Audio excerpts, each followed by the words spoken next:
श्री साई सच्चरित्र अध्याय 34 उदी की महिमा भाग 2।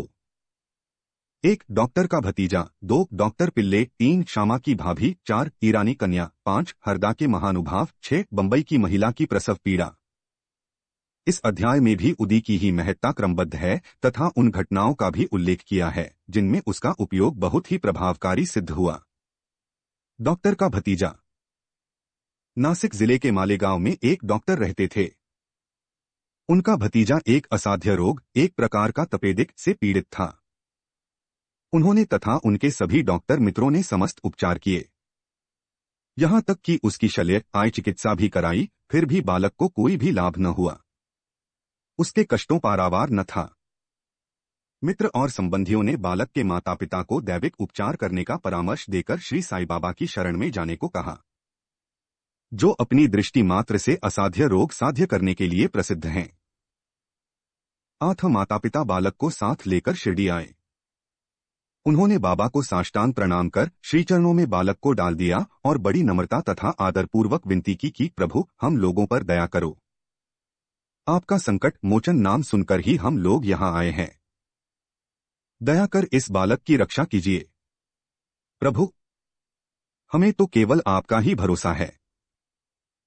प्रार्थना सुनकर बाबा को दया आ गई और उन्होंने सांत्वना देकर कहा कि जो इस मस्जिद की सीढ़ी चढ़ता है उसे जीवन पर्यंत कोई दुख नहीं होता। चिंता न करो, यह उदीले उस रोग ग्रसित स्थान पर लगाओ। ईश्वर पर विश्वास रखो, वह सप्ताह के अंत में पूर्ण स्वस्थ हो जाएगा। यह मस्जिद नहीं, यह तो की द्वारकावती है और जो इसकी सीढ़ी चढ़ेगा उसे स्वास्थ्य और सुख प्राप्ति होगी तथा उसके कष्टों का अंत हो जाएगा। बालक को बाबा के सामने बिठाया गया। वे उस रोगग्रस्त स्थान पर अपना हाथ फेरते हुए दयापूर्ण दृष्टि से बालक की ओर निहारने लगे। रोगी अब प्रसन्न रहने लगा और उदी के लेप से बालक थोड़े समय में ही स्वस्थ हो गया।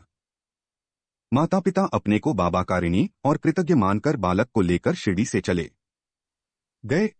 यह लीला देखकर बालक के काका को, जो डॉक्टर थे, महान आश्चर्य हुआ तथा उन्हें भी बाबा के दर्शनों की तीव्र उत्कंठा हुई। इसी समय जब वे कार्यवश बंबई जा रहे थे, तभी मालेगांव और मनमाड़ के निकट किसी ने बाबा के विरुद्ध उनके कान भर दिए। इस कारण वे शिरडी जाने का विचार त्याग कर सीधे बंबई चले गए। वे अपनी शेष छुट्टियां अलीबाग में व्यतीत करना चाहते थे, परंतु बंबई में उन्हें लगातार 3 रात्रियों तक एक ही ध्वनि सुनाई पड़ी कि क्या अब भी तुम मुझ पर अविश्वास कर रहे हो। तब डॉक्टर ने अपना विचार बदलकर शिरडी को प्रस्थान करने का निश्चय किया। बंबई में उनके एक रोगी को सांसर्गिक ज्वर आ रहा था, जिसका तापक्रम कम होने हो कोई लक्षण दिखाई न देने के कारण उन्हें ऐसा लग रहा था कि कहीं शिरडी की यात्रा स्थगित न करनी पड़े। उन्होंने अपने मन ही मन एक परीक्षा करने का विचार किया कि यदि रोगी आज अच्छा हो जाए तो कल ही मैं शिरडी के लिए प्रस्थान कर दूंगा। आश्चर्य है कि जिस समय उन्होंने यह निश्चय किया, ठीक उसी समय से ज्वर में उतार होने लगा और ताप क्रमशः सामान्य स्थिति पर पहुंच गया। तब वे अपने निश्चयानुसार शिरडी पहुंचे और बाबा का दर्शन करके उन्हें प्रणाम किया। बाबा ने उन्हें कुछ ऐसे अनुभव दिए कि वे सदा के लिए उनके भक्त हो गए। डॉक्टर वहां 4 दिन ठहरे और उदी तथा आशीर्वाद प्राप्त कर घर वापस आ गए। एक पखवाड़े में ही पदोन्नति पाकर उनका स्थानांतरण बीजापुर को हो गया। भतीजे की रोग मुक्तता ने उन्हें बाबा के दर्शनों का सौभाग्य दिया तथा शिरडी की यात्रा ने उनकी श्री साई के चरणों में प्रगाढ़ प्रीति उत्पन्न कर दी। डॉक्टर पिल्ले बाबा के एकनिष्ठ भक्त थे। इसी कारण बाबा उन पर अधिक स्नेह रखते थे और उन्हें सदाभाव कहकर पुकारते तथा हर समय उनसे वार्तालाप करके प्रत्येक विषय में परामर्श भी लिया करते थे। उनकी सदैव यही इच्छा रहती कि वे बाबा के समीप ही बने रहें। एक बार डॉक्टर पिल्ले को नासूर हो गया। वे काका साहेब दीक्षित से बोले कि मुझे असह्य पीड़ा हो रही है और मैं अब इस जीवन से मृत्यु को अधिक श्रेयस्कर समझता हूं। मुझे ज्ञात है कि इसका मुख्य कारण मेरे पूर्व जन्मों के कर्म ही हैं। जाकर बाबा से कहो कि वे मेरी यह पीड़ा अब दूर करें। मैं अपने पिछले जन्म के कर्मों को अगले 10 जन्मों में भोगने को तैयार हूं। तब काका दीक्षित ने बाबा के पास जाकर उनकी प्रार्थना सुनाई। साईं तो दया के अवतार ही हैं। वे अपने भक्तों के कष्ट कैसे देख सकते थे। उनकी प्रार्थना सुनकर उन्हें भी दया आ गई और उन्होंने दीक्षित से कहा कि पिल्ले से जाकर कहो कि घबराने की ऐसी कोई बात नहीं। कर्मों का फल 10 जन्मों में क्यों भुगतना पड़ेगा? केवल 10 दिनों में ही गत जन्मों के कर्मफल समाप्त हो जाएंगे। मैं तो यहाँ तुम्हें धार्मिक और आध्यात्मिक कल्याण देने के लिए बैठा हूँ। प्राण त्यागने की इच्छा कदापि न करनी चाहिए। जाओ, पीठ पर लाद कर उन्हें यहाँ ले आओ, मैं सदा के लिए उनका कष्टों से छुटकारा कर दूंगा। तब उसी स्थिति में पिल्ले को वहां लाया गया। बाबा ने अपनी दाहिनी ओर उनके सिरहाने अपनी गादी देकर सुख से लिटाकर कहा कि इसकी मुख्य औषधि तो यह है कि पिछले जन्मों के कर्मफल को अवश्य ही भोग लेना चाहिए, ताकि उनसे सदैव के लिए छुटकारा हो जाए। हमारे कर्म ही सुख दुख के कारण होते हैं, इसलिए जैसी भी परिस्थिति आए उसी में संतोष करना चाहिए। अल्लाह ही सबको फल देने वाला है और वही सबका रक्षण करता है। ऐसा विचार कर सदैव उनका ही स्मरण करो। वे ही तुम्हारी चिंता दूर करेंगे। तन मन धन और वचन द्वारा उनकी अनन्य शरण में जाओ, फिर देखो कि वे क्या करते हैं। डॉक्टर पिल्ले ने कहा कि नाना साहेब ने मेरे पैर में एक पट्टी बांधी है, परंतु मुझे उससे कोई लाभ नहीं पहुंचा। नाना तो मूर्ख है, बाबा ने कहा, वह पट्टी हटाओ नहीं तो मर जाओगे। थोड़ी देर में ही एक कौआ आएगा और वह अपनी चोंच इसमें मारेगा, तब तुम शीघ्र अच्छे हो जाओगे। जब यह वार्तालाप हो ही रहा था कि उसी समय अब्दुल, जो मस्जिद में झाड़ू लगाने तथा दिया बत्ती आदि स्वच्छ करने का कार्य करता था, वहां आया।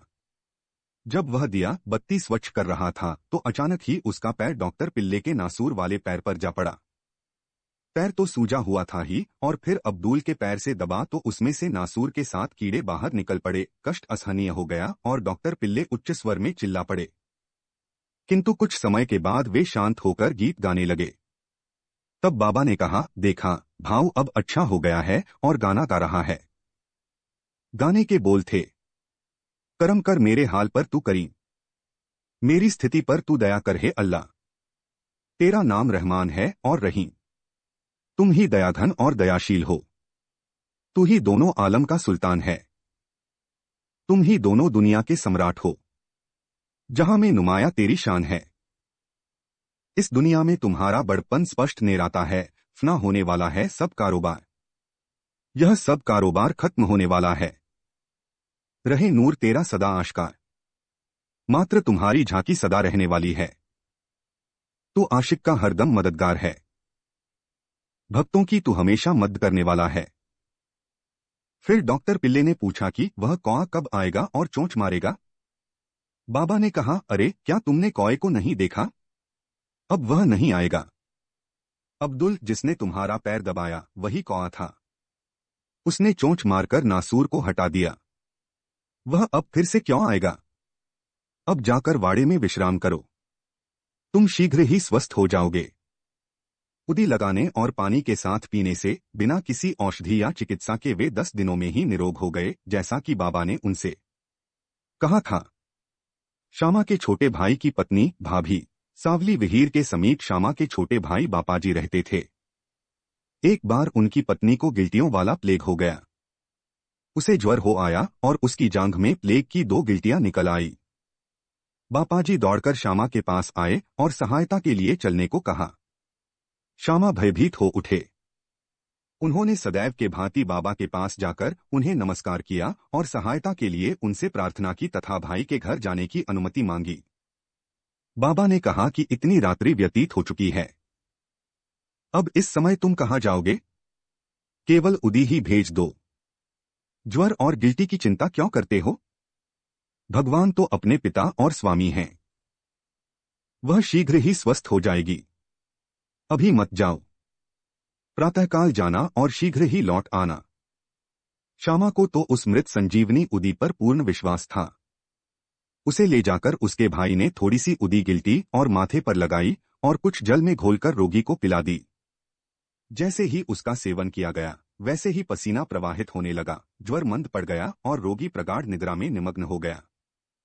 दूसरे दिन बापाजी ने अपनी पत्नी को स्वस्थ देखकर बड़ा आश्चर्य प्रकट किया कि न तो ज्वर है और न गिल्टी का कोई चिन्ह ही।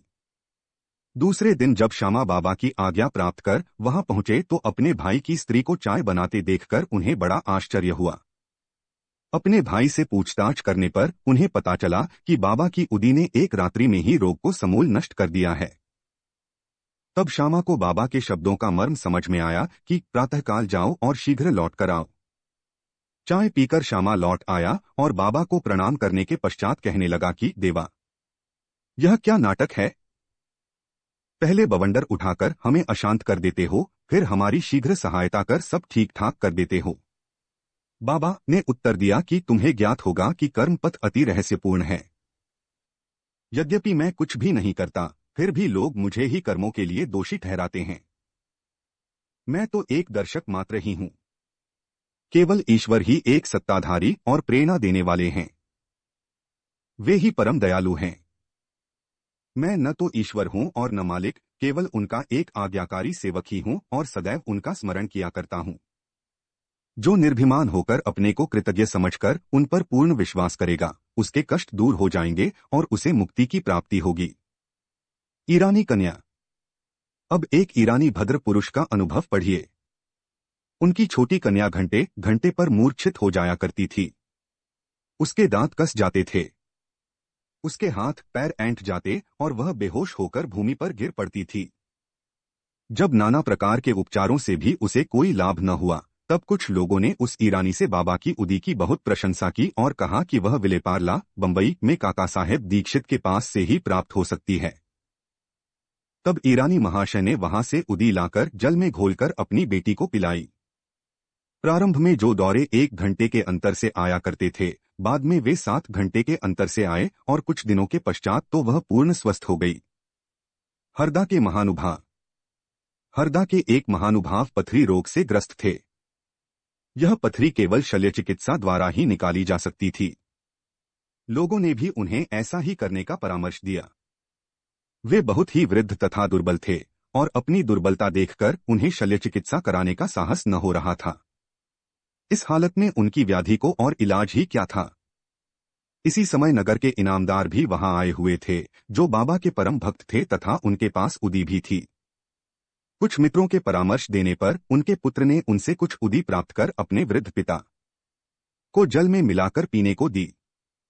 केवल 5 मिनट में ही उदी के पेट में जाते ही पथरी मूत्रेंद्रिय के द्वार से बाहर निकल गई और वह वृद्ध शीघ्र ही स्वस्थ हो गया। बंबई की महिला की प्रसव पीड़ा। बंबई की कायस्थ प्रभु जाति की एक महिला को प्रसव काल में असहनीय वेदना हुआ करती थी। जब वह गर्भवती हो जाती तो बहुत घबराती और किंकर्तव्यमूढ़ हो जाया करती थी। इसके उपचारार्थ संत श्रीराम मारुति ने उसके पति को सुझाव दिया कि यदि इस पीड़ा से मुक्ति चाहते हो तो अपनी पत्नी को शिरडी ले जाओ।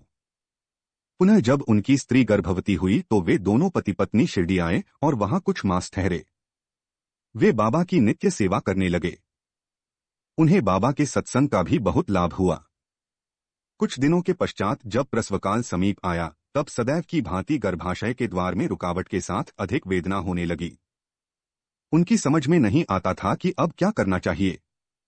थोड़ी ही देर में एक पड़ोसिन आई और उसने मन ही मन बाबा से सहायता की प्रार्थना कर जल में उदी मिला उसे पीने को दी। तब केवल 5 मिनट में ही बिना किसी कष्ट के प्रसव हो गया। बालक तो अपने भाग्यानुसार ही उत्पन्न हुआ, परंतु उसकी मां की पीड़ा और कष्ट सदा के लिए दूर हो गए। वे अपने बाबा का बड़ा कृतज्ञ समझने लगे और जीवन पर्यंत उनके आभारी बने रहे। श्री सद्गुरु साईनाथार्पणमस्तु। शुभं भवतु।